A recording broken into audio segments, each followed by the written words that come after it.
as you may well know, or perhaps you don't, lived next door to Mr. Busy. He'd built his house himself, slowly. It had taken him 10 years. And as you well know, or perhaps you don't, Mr. Slow talked in an extraordinarily slow way. He talked like this. And every single thing he did was as slow as the way he talked. For instance, if Mr. Slow were eating a currant cake for tea, it took him until bedtime. He'd eat it crumb by crumb, currant by currant, chewing each crumb and each currant 100 times. For instance, last Christmas, it took Mr. Slow until New Year's Day to open his Christmas presents. And then it took him until Easter to write his thank you letters. Oh, he is a slow man. Now, this story isn't about the time Mr. Slow went on a picnic with Mr. Busy. That's another story. No, this story is about the time Mr. Slow decided to get a job. He read all the job advertisements in the Sunday paper, which took him until Wednesday, and then he went and got himself a job reading the news on television. Can you imagine? It was very embarrassing. Good evening. Here is the 9 o'clock news. And this is Mr. Slow reading it. Last night, in Nonsense Land, there was a heavy fall of yellow snow. It took him until midnight to read it. And everybody who was watching went to sleep.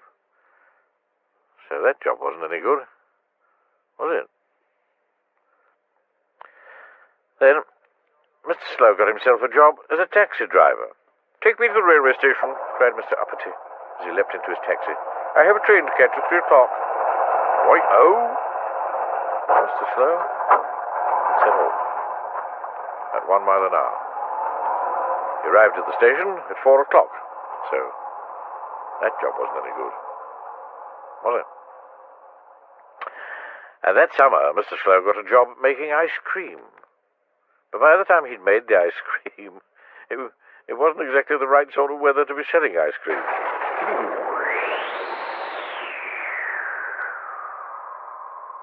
So Mr. Slow got himself a job making woolly scarves. But by the time he'd finished making the scarves, it wasn't exactly the right sort of weather to be selling scarves. Whew. Poor Mr. Slow. He went around to ask the other Mr. Men what he should do.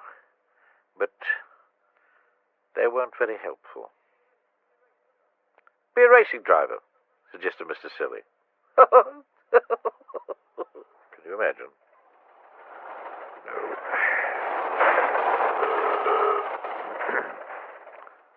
"Be an engine driver," suggested Mr. Funny. Can you imagine? No. "Be a speedboat driver," suggested Mr. Tickle. Can you imagine? No. But then Mr. Happy had an extremely good idea, most sensible. "Be a steamroller driver," he suggested. And today, that is exactly what Mr. Slow does. Slowly backwards, slowly forwards, he drives, up and down, down and up, ever so slowly. The next time you see a steamroller doing that, look and see if Mr. Slow's driving. If he is, you shout to him. "Hello, Mr. Slow. Having a nice time?" And he'll wave and shout back to you. Yes, thank you. Boy.